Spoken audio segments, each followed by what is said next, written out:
Ah, voilà une vidéo qui va donner faim. Sujet très souvent traité, la cuisine est omniprésente au cinéma.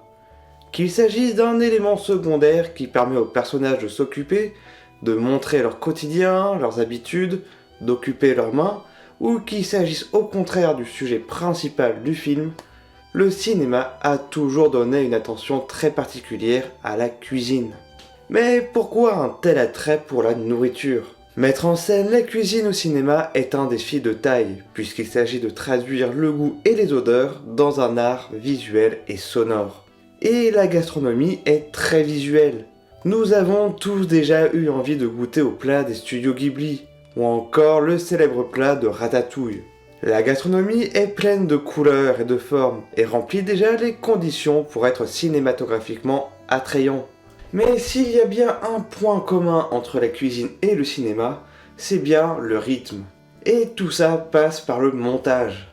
Un montage correctement rythmé qui montre toutes les étapes d'une recette, depuis le choix des ingrédients jusqu'à leur découpe, tout ça pour transformer le tout en un plat. Tout comme un film qui, depuis le choix de chaque plan, jusqu'au montage où l'on transforme et mélange les images entre elles pour en faire un métrage.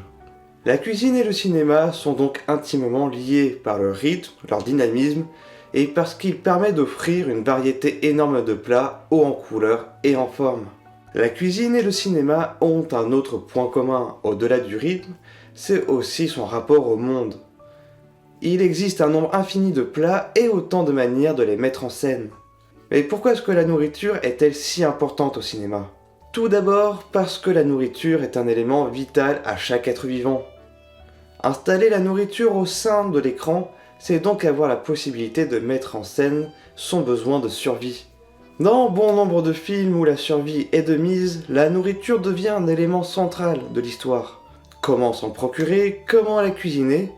Plusieurs questions centrales pour le personnage, qui va forcément impacter son lien avec les autres. Le partage de la nourriture devient également un enjeu crucial de l'histoire.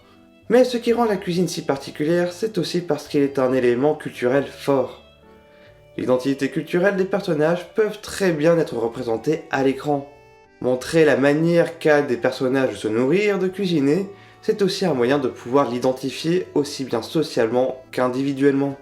Puisqu'après tout, manger au cinéma, c'est aussi organiser un repas. Que ce soit entre amis ou en famille, le repas ensemble devient alors un bon moyen narratif de rassembler les personnages. L'acte de cuisiner ou de manger nous permet donc d'en savoir beaucoup plus sur le personnage et peut-être même nous donner des indications sur la suite de l'histoire.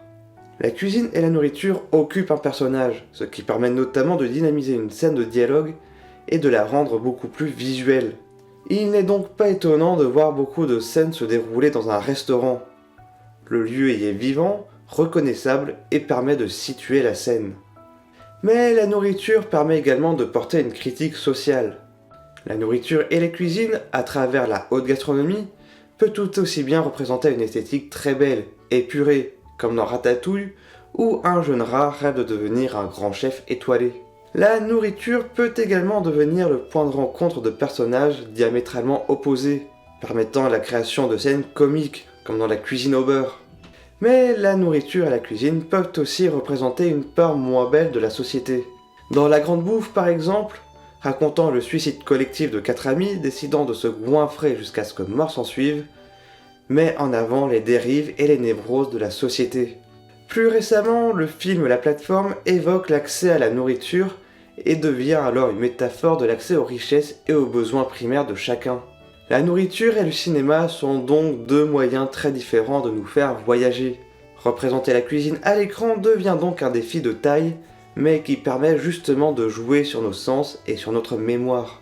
Charlie et la chocolaterie, par exemple, nous ramène immédiatement au monde de l'enfance, dans un univers fantastique et surréaliste, à l'instar du chocolat et des friandises. Le cinéma et la cuisine jouent avec nos sens, et il semble impossible de savoir mêler les deux avec justesse. Et pourtant, bon nombre de grands films nous ont prouvé le contraire, montrant encore une fois le lien indéfectible qui se crée entre les deux. Cela démontre également le pouvoir de l'image et du son, capable de nous donner l'appétit en seulement quelques plans.